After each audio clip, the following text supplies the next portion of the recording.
Bezrat Hashem, on commence ce soir le chapitre 21, la lettre Shin, l'avant-dernière lettre de l'alphabet. Juste quand même pour savoir que dans les dictionnaires, vous savez qu'il y a deux entrées, il y a en général une entrée pour Sin et une entrée pour Shin. Mais ici, on a considéré une seule entrée pour la lettre Shin. Et évidemment, la lettre Shin en elle-même, on la verra dans Sha'ar Haotiyot quand on y sera. Alors, She'ela. She'ela, c'est une question, ça vient de Shoel, mais la particularité de ce mot, c'est qu'effectivement, on trouve le nom de Dieu dedans, Elle. Donc, c'est pour ça que c'est expliqué dans le Tikkun HaZohar que, alors, la Malchut, du côté de Chesed, Mitzad HaChesed, avec la Chorma, elle s'appelle She'ela. Pourquoi on a besoin de ces éléments-là? Velachen, nirtam bamilat she'ela, shemkel. C'est pour ça que dans le mot she'ela, on a le nom de elle qui est lié à chesed. Velachen, ba nomar les shlomo. C'est pour ça que quand on a dit à Salomon, she'al ma eten lach, demande qu'est-ce que tu veux que je te donne. Donc, sha'al a chorma. C'est la chorma qui a demandé sur le chesed, et là-bas c'est expliqué plus longuement dans le Zohar. Simplement, vous savez que à propos des questions, les deux grandes questions, on a vu au début du Zohar, il y a la question du mi et il y a la question du ma. Mi, ça veut dire qui, ma, ça veut dire quoi. Et rappelez-vous qu'est-ce qu'on avait dit, la différence qu'il y avait entre ces deux questions. Parce que quand on dit mi, c'est quand même c'est spécifique, ça veut dire on reconnaît qu'il y a une personne, mais on ne sait pas qui c'est, on demande mi.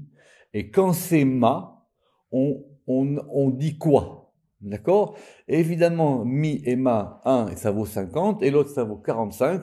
On a vu ça à mi, à ma, et ma, c'est lié à la chorma. C'est pour ça qu'ici, on apparaît de chorma, évidemment, comme c'était lié au roi Salomon. Le roi Salomon aussi, il est lié à la chorma. Alors, un sujet de grammaire important, qui est le cri des animaux. Vous savez que les animaux en hébreu, comme dans d'autres langues, ils ont des cris particuliers.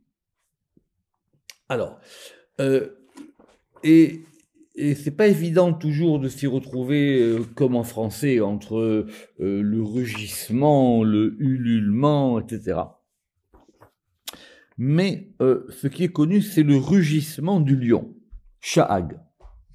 Et Sha'aga. Pourquoi? À propos d'un célèbre verset dans Amos, dans les prophètes, qui dit Aryeh Sha'ag mi lo ira. Si le lion rugit, qui n'aura pas peur? D'accord. Or, rappelez-vous que le lion, il est chesed, premièrement. Deuxièmement, il y a une différence en hébreu entre le Aryeh ou Aria, c'est-à-dire le lion ou la lionne, et il y a le lavi. Alors, tant qu'on fait de l'hébreu, autant faire bien de l'hébreu, sont bons. C'est aussi le lion et la lionne. La preuve, c'est qu'il y a un verset où il y a marqué Kehari ou Chelavi. Alors, il me semblait avoir vu que c'était le lion ou le lionceau, mais non, en fin de compte, c'est les deux. Soit c'est Arié le lion et Aria la lionne, soit c'est Lavi le lion, soit c'est Lévia la lionne. Non, normalement, si vous vous en souvenez, le lion, il est chesed dans la Merkava. On va dire, mais quand même, le lion, c'est plutôt pas un animal très pacifique, on va dire. Il peut quand même être un peu méchant et s'énerver. Alors, c'est quoi le rugissement du lion? Ou ba chesed, c'est lié au chesed, mitzadadin du côté du din. Parce qu'évidemment, s'il rugit, c'est du côté du din. Chez Boaïnian Moré, parce que c'est ainsi que le sujet nous indique, qui ou shoeg mitzaladin. Donc d'un côté il rugit du côté du din, et de l'autre côté c'est un lion du côté du chesed. C'est pour ça que dans ce verset là-bas, quand le prophète il a dit Aryeh Sha'ag miloïra, c'est un verset qu'on cite en disant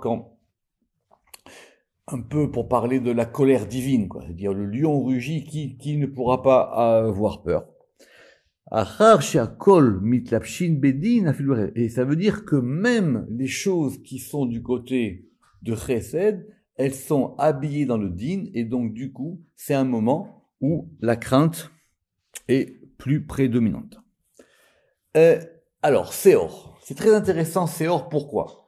Seor, normalement, c'est, on va dire, quelque chose qui est fermenté. Où est-ce qu'on voit ça? On voit ça, évidemment, dans la sortie d'Égypte, quand il y a marqué là-bas qu'on ne peut pas consommer de Seor. Mais il y a un très très beau Zohar qui expliquait là-bas qu'il y avait plusieurs termes. Alors, Seor ici, c'est considéré comme étant le levain.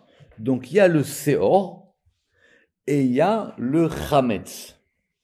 Parce que Chametz aussi, ça veut dire fermenter. Donc, là-bas, on parle de ces espèces-là qui sont, vous savez, c'est un fameux Zohar où on dit pourquoi est-ce que c'est interdit que pendant Pessah? Si c'était vraiment aussi mauvais que ça, le levain, voilà, le levain et le ferment, pourquoi ça serait pas interdit toute l'année? Le Zohar, il dit là-bas que, alors je reprends, donc le Zohar, il dit là-bas que si ces choses-là, elles sont pas bonnes, qu'on a dit que vous vous rappelez que le levain, le chametz, ça correspond au Yetzerara et qu'il faut s'en débarrasser, il faut le brûler. Vous vous rappelez tout ce qu'on avait vu, la manière de se débarrasser de tout ça. Alors Zohar, il pose la question, il dit, mais si c'est comme ça, interdis-le-moi toute l'année. C'est quoi cette histoire que uniquement 7 jours par an, on renverse la maison, on nettoie tout, on enlève le chametz, et c'est très grave le chametz, et après le 8e jour de Pessah, on recommence. Alors Zohar là-bas, il dit que c'est effectivement ces choses-là, elles sont liées à des choses qui sont du côté des clipotes. Mais il fait remarquer là-bas qu'elles ont un côté masculin et féminin. La preuve, c'est qu'on a chametz qui est masculin et mahmetzet qui est féminin. Et on a Seor qui est masculin et Seora qui est féminin. Et ça correspond aux côtés, des deux côtés de la clipa, du masculin et du féminin. Donc, Seor. Yesh Pirshu Bagvura. Certains ont expliqué ça par rapport à la Gvura. Évidemment, parce que le fait qu'un pain ou une pâte, elle fermente, c'est quelque chose qui serait plus lié à la Gvura. Mais le Rama qui n'est pas d'accord. Velo Yizdak. Qui imbaklipa. Parce que ça serait plus lié à la klipa qu'à la gvura. Or, évidemment, vous savez tous que la klipa et la gvura, c'est pas la même chose. Im lo shenoma, ki mipne shei nishpa'at misham, si ce n'est qu'on aurait peut-être pu dire que puisqu'effectivement la klipa, elle provient en partie de quelque chose qui provient de la gvura, hein, nikret al-shema, et donc c'est pour ça qu'on a pu appliquer cette notion de gvura à Seor, alors que c'est la klipa, vezedochak, et le Rama qui dit c'est quand même un peu poussé. Apparemment, il fait allusion ici à ce qu'il a vu là-bas dans les autres, dans d'autres livres, parce que du Zohar, c'est clair que là-bas, c'est quand même lié à quelque chose qui est de la klipa, avec évidemment les questions qu'on a posées plus tôt. Alors, maintenant, on a CR, ou She'er. Alors, il faut faire attention, parce que ce mot, il a deux sens en hébreu. D'abord, c'est les fameuses injonctions prophétiques, She'erit Yaakov. C'est quoi She'erit Yaakov? Ça veut dire le reste de Jacob. Ce qui restera de Jacob à la fin des temps. Mais il y a en même temps She'er qui désigne la chair. Alors je vais vous donner deux versets pour montrer les deux différences qui sont entre les deux. Donc effectivement, il y a She'ar, d'accord, donc ce qui reste, ce qui a donné le mot en hébreu les Ishaer, et il y a She'er, et il y a She'er, et d'ailleurs She'er c'est très facile de s'en rappeler, parce que She'er c'est la chair. Donc peut-être qu'effectivement ça vient de là. Alors, Gvar biyarnu be'erech Moshe. On a déjà expliqué à l'article Moshe, mais on va faire une révision. Achiluk chez Ben Yaakov avinu les Moshe Rabbeinu. La différence qu'il y a entre Yaakov et Moshe. On va faire une petite révision, vous pourrez voir l'article Moshe. C'est quoi la différence fondamentale entre Yaakov et Moshe? Rappelez-vous que le Zohar, il a dit que un, il était à l'intérieur, l'autre, il était à l'extérieur. Moshe, il est à l'intérieur, Yaakov, il est à l'extérieur. Que tout ce que Moshe, il a eu dans ce monde-ci, Yaakov, il aura à la fin des temps, et que, en fin de compte, ils sont les deux liés au même degré. Simplement, un, c'est l'intériorité, et l'autre, c'est l'extériorité. Parce qu'en fin de compte, les deux, ils ont aussi le même mouvement de haut en bas. Donc, le Zohar, il expliquait longuement que les deux, ils sont liés au degré de Tiferet. La preuve, c'est que les deux, ils sont liés à la relation de bas en haut. La preuve, c'est que Yaakov, c'est l'échelle, et Moshe, il est monté au Sinaï et il est redescendu. Le Zohar, il va aller très loin là-dedans. Il veut dire que, par exemple, que Moshe, il est aussi l'époux de la Shrina comme Yaakov. C'est pour ça que Moshe, il peut pas rentrer en Israël.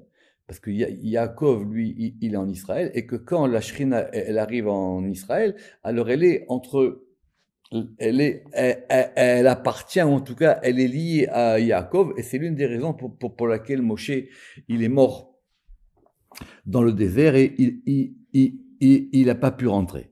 Comment est-ce que le Ramak, il a résolu cette fameuse question? En disant que, en fin de compte, Tiferet aussi, il avait deux particularités. Une extérieure qui s'appelle Tiferet et une intérieure qui s'appelle Da'at. Ça, vous rappelez, on l'avait vu au début du Pardes. Et qu'en fin de compte, Da'at, c'est l'intériorité de Tiferet. La preuve, c'est que Da'at, justement, il peut monter pour être justement entre Chorma et Bina pour faire ce qu'on appelle Chabad, Chorma, Bina et Da'at.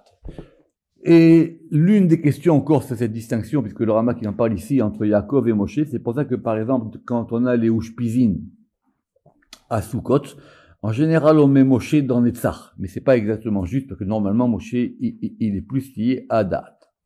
Alors, pourquoi est-ce qu'on a besoin maintenant de cette distinction, de revenir sur cette distinction entre Yaakov et Moshe? Ou Malchut, Nikret She'er, Mitzad Bechinata Imatiferet. La Malchut, elle s'appelle le degré de She'er, Mitzad Bechinata par rapport à son aspect avec Tiferet, Bemetziuto ane elam, et Tiferet dans son aspect caché, qui est donc l'aspect de Da'at, qui est donc l'aspect de Moshe. Hashem Sham Markavat Moshe Rabbeinu alav shalom. Et c'est comme ça que Rabbi Shimon Bar Yochai, il a expliqué dans les Tikkunim, et qu'il a dit que la Shon She'er, ou Kemo She'er Besaro, c'est-à-dire le fait que ce soit quelque part on pourrait presque dire la proximité de sa chair, et sur le fameux verset que quand Adam Arishon il a dit que elle est bassar mi bessari, elle est chair de ma chair. Alors, on va maintenant commencer des choses un peu plus compliquées. La chevoie. La chevoie, j'espère que vous vous souvenez la différence qu'il y a entre neder et chevoie. Alors c'est assez compliqué entre neder et chevoie parce que même dans les textes du Zohar, c'est pas évident de comprendre comment ça marche, et le Rama qui va essayer de faire une synthèse qu'on va faire ensemble. Évidemment, tout le monde sait que le neder, c'est un lien. C'est un lien qu'on a créé. On a créé un lien par une parole, et une chevoie aussi. En gros, je traduis en français, un c'est un vœu et l'autre c'est le fait de, et l'autre c'est un serment, on va dire. D'accord. Mais quand j'ai fait un vœu ou quand j'ai fait un serment, je me suis engagé à quelque chose. Évidemment, c'est pas n'importe quel vœu qui marche, c'est pas n'importe quel serment qui marche, c'est pour ça qu'il faut faire attention quand on dit une chose, c'est pour ça qu'on dit blinéder, c'est parce qu'on veut justement que ça soit pas dans les cadres de la formulation. Et il y a une formulation précise pour qu'une chose elle soit considérée comme étant une chevoie et une chose elle soit considérée comme un éder. Mais ces choses-là, elles font à la fois un lien qu'on a fait. Ce lien qu'on a fait, à un moment, il peut être compliqué ou il peut être effectivement difficile. C'est pour ça que, par exemple, on a besoin, avant de faire Kippour, de faire Kol Nidre. On a besoin justement de détacher tous ces liens. Pour qu'on puisse effectivement obtenir le pardon, il faut qu'on ait détaché tous ces liens. Évidemment, si quelqu'un il fait un vœu, il faut qu'il s'engage à, comment on dit en français, à s'acquitter de son vœu. Dans les takanot de Tzfat, du temps du Ramak, c'était marqué qu'il fallait que quand quelqu'un il fait un vœu, il faut qu'il s'en acquitte le jour même, et que maximum c'est pour 30 jours. Bref, dans Neder là-bas, le Ramak qui dit que les deux, c'est soit lié à Malchut, soit c'est lié à Bina. En fin de compte, c'est quelque chose on est attaché à la chose. On a fait un lien. Et ce lien-là, il nous engage évidemment à condition que la parole ait été dite comme il faut. Alors, le Ramak, il a dit là-bas que Neder, c'était lié à la Bina. C'est pour ça que le jour de Kippour, il faut qu'on fasse Kol Nidre pour que justement on puisse avoir que la Bina, elle pardonne nos fautes. Et que la Shevoa, elle est dans la Malchut. Et c'est comme ça que c'est expliqué dans Rea Mehemna. Que là-bas, la Gemara, elle a dit que Shevoa, c'est sur une chose tangible. C'est-à-dire, je jure sur une chose tangible. Alors qu'un neder, ça peut être un neder sur une chose intangible. Par exemple, je peux faire un neder de que je veux pas voir telle chose, ou etc. Ou ben makom acher. Et simplement, dans un autre endroit, c'est marqué là-bas que la Shevoa, elle est liée à Yesod. Pourquoi est-ce que la Shevoa, elle serait liée à Yesod? Parce qu'on a un serment célèbre dans la Torah, que je vais tout de suite vous retrouver. C'était dans Ruth là-bas. C'était le serment de Boaz. Chai Hashem Shirvi Adaboker. Il a juré sur le nom de Chai. Or, le nom de Chai, il est lié à Yesod et il a dit à Ruth, Shirvi Adaboker, ne bouge pas d'ici, tu restes jusqu'au matin parce que la Géoula viendra le matin et c'est le matin que je saurai ce qu'il en est. Donc, et c'est pour ça que le Zohar là-bas, il dit que la Shevoa, elle est liée dans Yesod. Ou Bemakom Acher, Piresh Ki Babina. Et dans un autre endroit du Zohar, c'est marqué que c'est lié à la Bina. Parce qu'effectivement, les deux peuvent être interchangeables. Ve'inyan. Quel est le sujet? Kilachon Shevoa, Pirouche Milachon Sheviyot. Alors, parce que d'une façon un peu particulière, on va dire que la Shevoa, ça vient pas de Shava, ça vient pas du fait de jurer, ça vient de Set, Sheva. Et ça vient de Milachon Sheviyot, et ça vient du fait des septièmes. D'ailleurs, même si vous savez, on a la même ambiguïté quand dans la ville de Be'er-Sheva. Pourquoi cette ville, elle s'appelle Be'er-Sheva? Est-ce que c'est le puits des sept ou est-ce que c'est le puits où on a juré? Parce que c'est là-bas qu'Abraham, il avait fait un serment. Donc c'est vrai qu'en hébreu, on peut dire soit l'un, soit l'autre. Si on dit que maintenant que c'est lié au niveau des septièmes, Ve'akavana ki zot kelula misheva kanim, ve'lo tikre shum sefira Shevi'it pirouche kelula misheva. Et que donc c'est une fois qu'une chose, elle a été, on va dire, entourée 7 fois. Quand c'est compris de 7 degrés à la fois. Or, qu'est-ce qui va permettre de faire ce 7 degrés à la fois? C'est par rapport au Yesod, parce que c'est le Yesod qui s'appelle Shevi'it. Donc, on va rentrer dans des choses très compliquées. Parce qu'on va voir après, on va voir maintenant, si Dieu veut, toutes les choses qui sont liées au chiffre 7. Donc, on va voir Shevoa, Sheviot, Sheva Shavatot, Shiva et Shiva Tiamim. C'est qu'on va voir intéressant. Donc, normalement, pour des raisons que le Rama qui va expliquer maintenant, ce qui correspond le plus au chiffre 7, au degré du 7, ça peut être soit Yesod, mais ça peut être aussi Malchut. Rappelez-vous par exemple Bathsheba. Bathsheba, c'est la fille du 7. Et on avait dit là-bas que c'était lié à la Malchut. Et donc, qu'est-ce qu'on peut comprendre? Que la Shevoa, c'est quelque chose qui est lié à la Malchut. Be'aliyata el Yesod, quand elle va monter vers le Yesod. C'est pour ça que dans la Shevoa là-bas de Ruth et de Boaz, Alken la Shevoa Chai Hashem. Quand il a juré là-bas, il a juré en disant Chai Hashem, c'est-à-dire presque deux noms divins. C'est-à-dire que Chai, c'est aussi un nom divin. Donc Chai Yudke Vavke, qui est le Yesod qui s'appelle Chai Kanoda. Mais tout ça, Ve'alkol Aliede Abina, mais tout cela se fait par la Bina. Qui car Hashiviot Ve'achayot c'est la Yesod, ou Aliede Shiva Bina. Parce que tout ce qui est lié au degré des 7, et on va expliquer ça tout de suite après.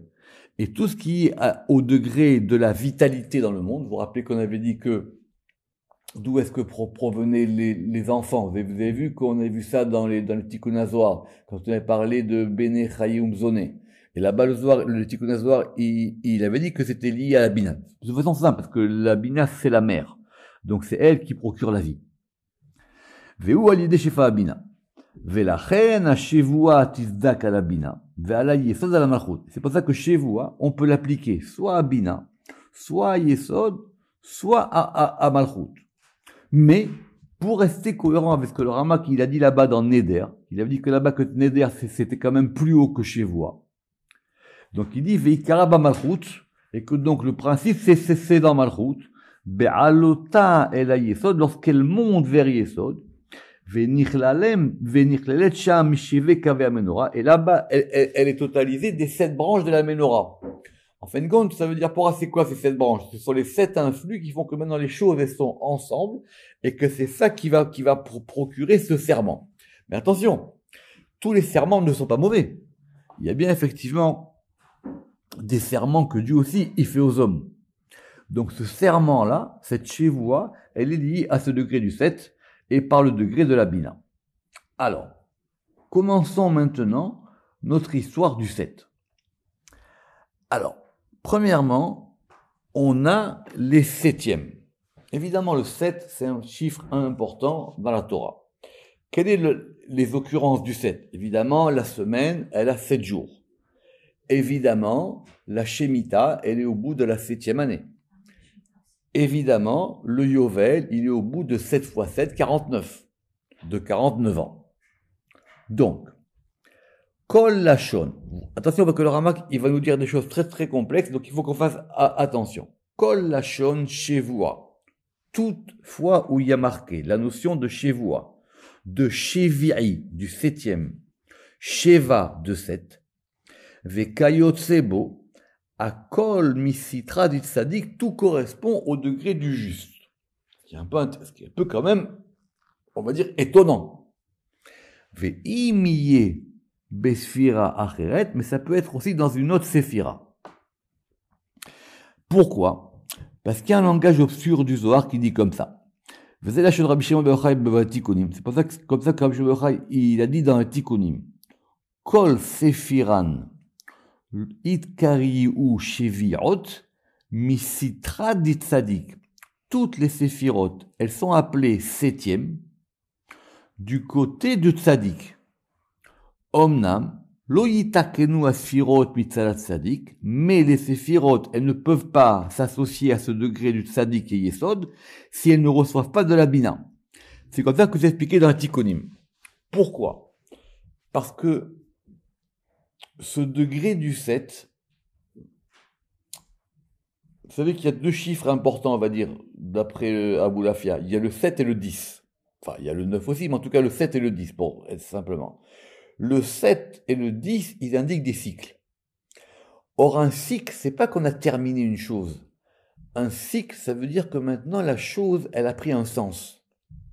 Elle a pris un sens et elle va effectivement avoir une action. Donc, en gros, c'est qu'à chaque fois maintenant, on remonte à quelque chose. C'était ça la question qu'on avait eue sur Shabbat. On a dit, mais Shabbat, c'est quoi? Shabbat, c'est une remontée. Vous vous rappelez, c'était la question qu'on a eue dans le Tikkun Zohar jeudi soir. Shabbat, c'est une remontée. C'est une chose qui remonte. Or, pour ça remonte au principe même. Or, ce principe même-là, c'est celui de la Bina. C'est ce qu'on va expliquer maintenant. Alors, Sheva Shanim. Sheva Shanim, c'est simple.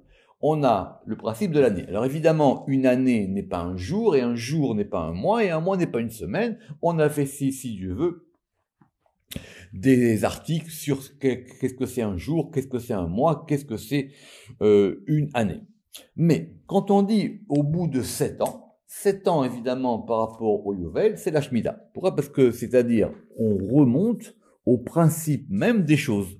C'est pour ça qu'au niveau du 49, c'est la liberté. C'est pour ça qu'effectivement, il y a 49 jours, c'est pour ça qu'il y a marqué 49 fois la sortie d'Égypte dans la Torah. Ça, on l'a vu dans Shahar HaShe'arim. Alors, d'où ça provient cet élément du 7?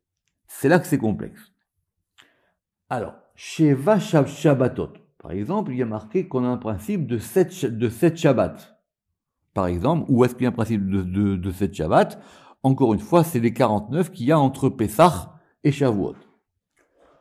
Kol Sefira Mishiva Yeme Abinyan Nikret Shabbat Echat. Chaque Séphira des 7 inférieurs, elle s'appelle un Shabbat. C'est pour ça que, par exemple, quand on va compter les 7 semaines de la fin de Pessah, enfin du deuxième jour de Pessah jusqu'à la veille de Shavuot, on a 7 semaines et chacune des semaines correspond à une séphira.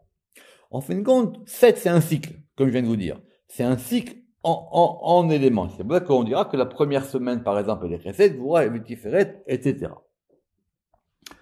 Nikret Shabbat Achat, Besod Shemitah Achat, par le principe que maintenant on va avoir une Shemitah, ça veut dire qu'on va avoir maintenant quelque chose qui va se reposer. C'est ça la fin du cycle. Mais, quel est le principe même du 7 et du repos? C'est la Bina. Omnam, Bina, Mipne et Yota Yovel, puisque c'est elle le Yovel. Ve'i kelula misheva Shabbatot. Or la Bina, c'est la mère. La mère, elle a en elle les 7 principes de Chesed, Gvura, Tiferet, Netzar, Od et Yesod. Donc, c'est elle d'où ça provient. Ve'nikret gamken sheva Shabbatot. C'est pour ça que ces 7 semaines, c'est aussi lié dans la Bina. En gros, c'est que cette sortie d'Égypte, par exemple, pour prendre ce que le Ramak il a dit dans Sheva Shabbatot, qu'est-ce qui procure cette notion de liberté? C'est qu'à un moment, on a ouvert une porte. Et cette porte-là, elle fait qu'une personne, elle devient libre. Rappelez-vous que c'est même le cas de l'esclave. Il va retrouver sa liberté au bout de 49 ans. Or, cette porte-là, elle se déploie sur un degré de 7. Ve'akavana. Shei nikret chen biyot shabina kelula mishiva sfirot. Et donc, parce que la Bina, elle totalise en elle les 7 séphirot. Et les 7 séphirot, elles sont chacune comprises de 7. Pour arriver à 49. Nimsaou mitraot ba, même tête séphirot. Et donc, dans la Bina, on voit ces 49 aspects qui correspondent quoi? Qui correspondent aux 49 portes de la Bina. Évidemment, on va dire que la Bina, il y a une 50e porte, mais cette 50e porte, on la compte pas. C'est pour ça que le 50e jour de l'Omer, on le compte pas. Le 50e jour de l'Omer, c'est Shavuot lui-même. D'accord? Comment on fait ce degré de 49? C'était le dernier chapitre de Sha'ar HaShe'arim.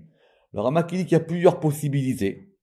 Et l'une des possibilités, c'est qu'effectivement, on considère les 7 séphirotes qui descendent de la Bina, et chacune, on va lui attribuer 7. C'était l'une des manières, il y a d'autres manières. D'accord? C'est pour ça que cette notion de char, c'est par exemple, alors, juste pour la petite histoire, vous savez, dans le Kaddish qu'on fait à Rosh Hashanah, ou le Kaddish qu'on fait à Kippour, où on dit Share Ora, Share Bacha, Share etc., là-bas, on va donner la porte de la lumière, la porte de la Bacha, la porte de la Géoula, mais en fin de compte, on n'a pas les noms des 49 portes, en tout cas pas dans des livres connus, mais simplement là-bas vous compterez, effectivement, on veut arriver à ce degré de 49.